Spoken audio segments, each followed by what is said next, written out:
আমরা দেখতেছি বর্তমান সরকার একটা কম্প্রোমাইজ সরকার, একটা আপোষিত সরকার, সব জায়গায় সব অন্যায়ের সাথে কম্প্রোমাইজ করতেছে।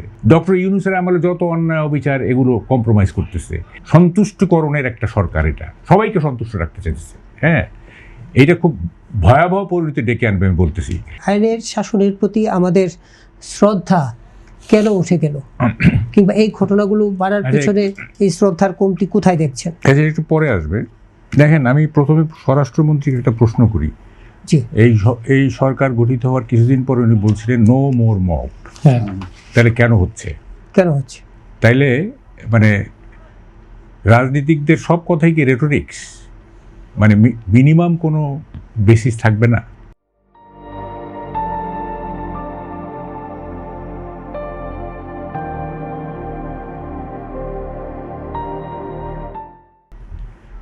দেখেন, সেলিম ভাইয়ের কথা তার একটু দ্বিমত করি, সামান্য, বেশি না। সেলিম ভাই বললেন যে একটা বিশেষ গোষ্ঠী তাদের স্বার্থ চরিতার্থ করার জন্য।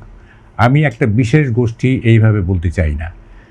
আসলে মানুষের মধ্যে একটা বড় ধরনের সাইকোলজিক্যাল ডিসঅর্ডার এসে গেছে, এবং এইটা যে কোনো বিপ্লব বলেন, গণ অভ্যুত্থান বলেন, এরপরে এটা হয়। হ্যাঁ, সব দেশেই হয়। ইভেন আমাদের লিবারেশন ওয়ারের পরেও সাইকোলজিক্যাল ডিসঅর্ডার দেখা দিয়েছিল অনেকের মধ্যে। এইবার এটা হবে স্বাভাবিক, এটা পরে আসতেছি। এবং এই সাইকোলজিক্যাল ডিসঅর্ডারের কারণে ব্ল্যাক পার্সোনালিটির সংখ্যা বাড়তেছে, এবং এটা এপিডেমিকের পর্যায়ে চলে যাচ্ছে। ঠিক আছে?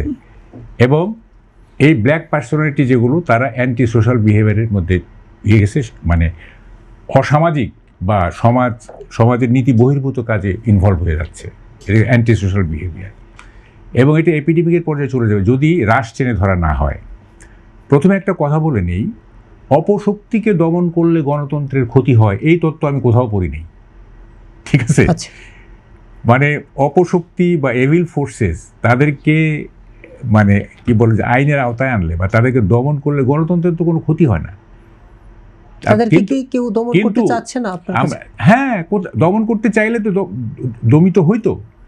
আমরা দেখতেছি বর্তমান সরকার একটা কম্প্রোমাইজ সরকার, একটা আপোষিত সরকার, সব জায়গায় সব অন্যায়ের সাথে কম্প্রোমাইজ করতেছে, সব অবিচারের সাথে কম্প্রোমাইজ করতেছে। ডক্টর ইউনূসের আমলে যত অন্যায় অবিচার এগুলো কম্প্রোমাইজ করতেছে। এখন যারা নানা রকম মানে অপসংস্কৃতি দিয়ে সমাজকে কলুষিত করা হচ্ছে, এগুলোর ভিতরে কম্প্রোমাইজ। এটা একটা সরকার ভয় পাচ্ছে। আমি বলতেছি, আমাকে শেষ করতে দেন। এটা একটা কম্প্রোমাইজ সরকার, আমেরিকার সাথে কম্প্রোমাইজ করতেছে, সবার সাথে একটা কম্প্রোমাইজের সরকার এটা। এবং পলিটিক্স অফ অ্যাপিজমেন্ট, সন্তুষ্টকরণের একটা সরকার, এটা সবাইকে সন্তুষ্ট রাখতে চাইছে। হ্যাঁ, এইটা খুব ভয়াবহ পরিণতি ডেকে আনবে আমি বলতেছি। এবং এইটা এক পর্যায়ে কি জানেন, এইটা তো যে আপনি বলতেছেন না যে একটা বিশেষ, এটা ম্যাস ইনস্যানিটির পর্যায়ে চলে যাবে, গণ উন্মাদনার পর্যায়ে চলে যাবে যদি আপনি রাশ টেনে না ধরেন। এবং দেখেন, আমরা কিন্তু বলতেছিলাম, আমরা কয়েকজন বলতেছিলাম যে ইউনূস আমলের যে মব সংস্কৃতি, এইটা সহজে যাবে না। এটা কিন্তু আমরা এই গভর্নমেন্ট আসার আগেও বলছি যে এটা যাবে না, এটা ইনস্টিটিউশনালাইজড হয়ে গেছে। এবং মঞ্জু ভাই বলতেছেন যে 5ই আগস্টের আগেও তো ছিল, অবশ্যই ছিল, কিন্তু এই প্রশ্ন কেন এখন আনবো? মানে comparison is a very bad way of analysing a situation. Comparison করলে হয় কি, দুইটাও দোষী হালকা হয়ে যায়, তখন এইটাও হালকা হবে, ওই হাসিনার আমলের দোষও হালকা হয়ে যাবে। 5ই আগস্টের পর বলাটাই তো একটা কম্প্যারিজন। 5ই আগস্টের পর এই কথাটা বলাটাই তো একটা কম্প্যারিজন। হ্যাঁ, ওটাও একটা কম্প্যারিজন। এখন এই কম্প্যারিজনে মানে এই ইউনূসের আমলে যখনই আমরা ইউনূসের সমালোচনা করতাম, জাম করে চলে যেত আপনার এই কি বলে হাসিনার আমলে। আর আমি বলতেছি হাসিনার জন্য একটা আলাদা চ্যাপ্টার করেন, তখন দেখেন কি বলি, আর একটা আলাদা সেশন করেন, তখন আপনারা হাসিনাকে যেভাবে কন্ডেম করেন তার চেয়ে বেশি কন্ডেম করতে পারবো, সেই যুক্তি আমার কাছে আছে। কিন্তু আপনারা এইটার সাথে মিলায়েন না। ঠিক আছে? এখন দেখেন, আমার ওই যে কি বলে যে এই কি হয়েছে, ক্রাইম এগেনস্ট হিউম্যানিটি হয়েছে না হাসিনার আমলে? ওকে, ফাইন, ক্রাইম এগেনস্ট হিউম্যানিটি হয়েছে। এখনকারগুলি কি ক্রাইম এগেনস্ট হিউম্যানিটি না? এখনকারগুলি ছোট পর্যায়ে হলেও তো ক্রাইম এগেনস্ট হিউম্যানিটি। এখন জাতিসংঘ ক্রাইম এগেনস্ট হিউম্যানিটি কী সংজ্ঞা দিছে, আমি ওইদিকে যাব না। আমরা দেখতেছি যে ক্রাইম এগেনস্ট হিউম্যানিটি হচ্ছে ওসিকে যখন পিটাচ্ছে, বা একজন লোককে যখন কি বলে ঝুলিয়ে পিটাচ্ছে, দেখছি আমি, এটা ফেসবুকে দেখছি। এটা ক্রাইম এগেনস্ট হিউম্যানিটি না? পাথর নিক্ষেপ করে করে করে একটা লোককে হত্যা, এটা ক্রাইম এগেনস্ট হিউম্যানিটি না? হ্যাঁ, ছোট পর্যায়ের হলেও তো এগুলো ক্রাইম এগেনস্ট হিউম্যানিটি, তাই না? এখন কি করবেন দেখেন, আমার এইটা মানে এই কোথায় যে যাচ্ছে এই দেশ, হ্যাঁ, এইটা দেখেন, এইটা কিন্তু এখন আর রাজনীতিবিদদের হাতে নাই। মঞ্জু ভাই, আপনি খেয়াল করেন, এই যে প্রবলেমগুলি না, এগুলি রাজনীতিবিদদের হাতে নাই। এইটা এখন চলে যাওয়া উচিত অ্যাকাডেমিশিয়ানদের কাছে, সাইকোলজিস্টদের কাছে, আপনার সোশ্যাল সায়েন্টিস্টদের কাছে, যে কেন এরকম হচ্ছে, কী কারণে হচ্ছে। এই যে সাইকোলজিক্যাল ডিসঅর্ডার, এই যে আপনার সাইকোপ্যাথ, এই যে স্যাডিজম, এই যে রামিসাওয়াত, এই যে স্যাডিজম, এবং এই ডিসঅর্ডারগুলো, প্যারানয়, এগুলি ধীরে ধীরে ধীরে ধীরে মানুষকে একটা কি বলে যে অসুস্থতায় ফেলে দিচ্ছে মানুষকে। এমনিতেই দেখেন, আমি একটা টক শোতে বলতেছিলাম যে আমরা কিন্তু বেসিক্যালি কিন্তু আমরা একটা অসুস্থ জাতি, রাগ করেন না। সেটা হচ্ছে যে দেখেন, আপনি ঘর থেকে নামবেন, একটা ওষুধের দোকান পাবেন প্রথমেই, বা 10 হাত যাবেন আরেকটা ওষুধের দোকান।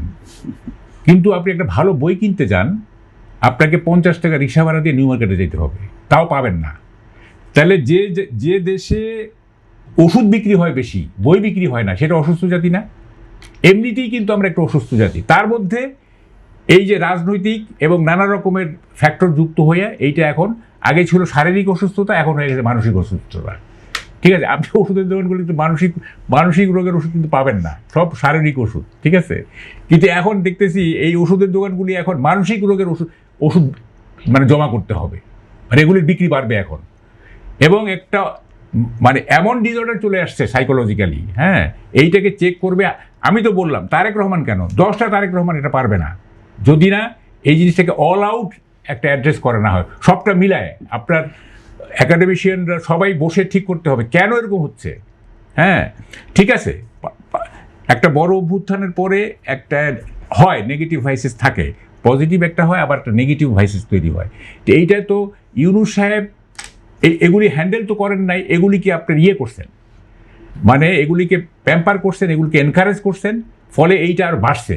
তার উচিত ছিল যে, বোঝা উচিত ছিল, উনি কিসের আন্তর্জাতিক ব্যক্তিত্ব, উনি বুঝেন না যে এরকম একটা অভ্যুত্থানের পরে কী ধরনের পরিস্থিতি তৈরি হইতে পারে।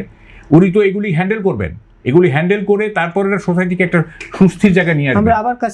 ফলে এইটা অনিবার্যভাবে এরকম এই জায়গায় আসছে, নেতৃত্বের অভাবে, ভালো নেতৃত্বের অভাবে অনিবার্যভাবে এই জায়গায় আসছে।